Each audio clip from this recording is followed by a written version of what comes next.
Petit État doté de sa propre économie, le Vatican n'échappe pas aux tendances de l'économie mondiale et la crise financière se fait sentir ici aussi. Comment le pape et ses collaborateurs arrivent-ils à équilibrer les budgets? C'est notre chronique aujourd'hui. Je suis John Tevis, rédacteur en chef du Catholic News Service à Rome. Et moi je suis Carol Glatz, correspondante du CNS à Rome. Un conseil des cardinaux chargé des questions financières au Vatican s'est réuni récemment et a fait savoir que l'année 2010 serait plus rose que l'année dernière, où le déficit a franchi le seuil des 16 millions d'euros.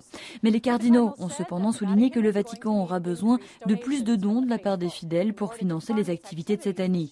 Or, avec la crise économique en cours, il pourrait y avoir des problèmes. Quand la bulle financière a explosé en 2008, les dons des fidèles et des institutions catholiques ont chuté de plusieurs millions de dollars. Mais il est important de ne pas perdre de vue l'essentiel. Jetons un coup d'œil aux chiffres. Dans l'imaginaire collectif, le Vatican est doté de richesses fabuleuses, mais en réalité, il a un budget de fonctionnement annuel de plus de 280 millions d'euros, soit moins de la moitié du budget de l'université de Notre-Dame, pour ne citer qu'un exemple. Le patrimoine net du Vatican oscille autour des 730 millions de dollars, soit beaucoup moins que les fonds de dotation des grandes universités américaines. La plupart des entrées du Vatican reposent par ailleurs sur les investissements, donc à chaque fois que les marchés financiers passent dans le rouge, aussitôt, il accuse le coup. Au Vatican, les dépenses sont principalement les salaires et pensions des quelques 4500 employés qui y travaillent. Et même lorsque l'économie mondiale a fléchi, le Vatican a suivi les augmentations du coût de la vie, évitant jusqu'ici la mise au chômage. Il a toutefois essayé d'autres voies pour faire entrer de l'argent. L'année dernière, Radio Vatican a commencé à vendre de petits espaces publicitaires, mais les entrées ont été comme une goutte d'eau dans l'océan par rapport au coût de fonctionnement de la radio qui s'élève à plus de 18 millions d'euros. Toutefois, au Vatican, il n'a jamais été question d'imposer des coupes aux médias car ils sont vus comme des moyens clés pour évangéliser.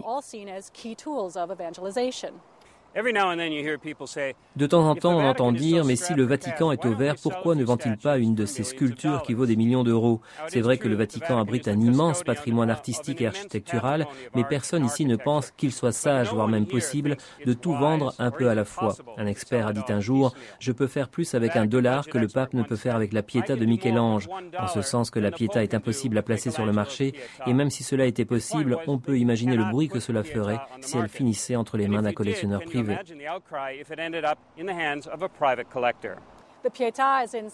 La Pietà se trouve à la basilique Saint-Pierre dont l'entrée est gratuite et ouverte à tous. Alors que l'on paye pour entrer au musée du Vatican, le prix d'un billet plein tarif est de 15 € et avec des millions de visiteurs par an, les musées représentent la plus grande source de revenus de l'État de la Cité du Vatican. Toutefois, même les musées du Vatican qui ont prolongé les horaires d'ouverture, augmentant ainsi les dépenses liées au personnel, sont confrontés à une augmentation de leurs frais et la restauration d'une œuvre d'art coûte cher, donc comme tant d'autres musées aujourd'hui, ils sont à la recherche de sponsors.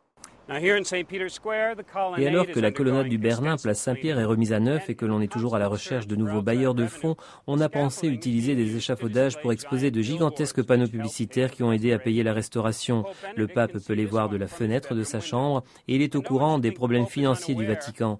Quand les experts du budget se sont réunis il y a quelques semaines, il a en effet participé à la rencontre en les aidant dans les calculs. I'm John Thavis. And I'm Carol Glatz, Catholic News Service.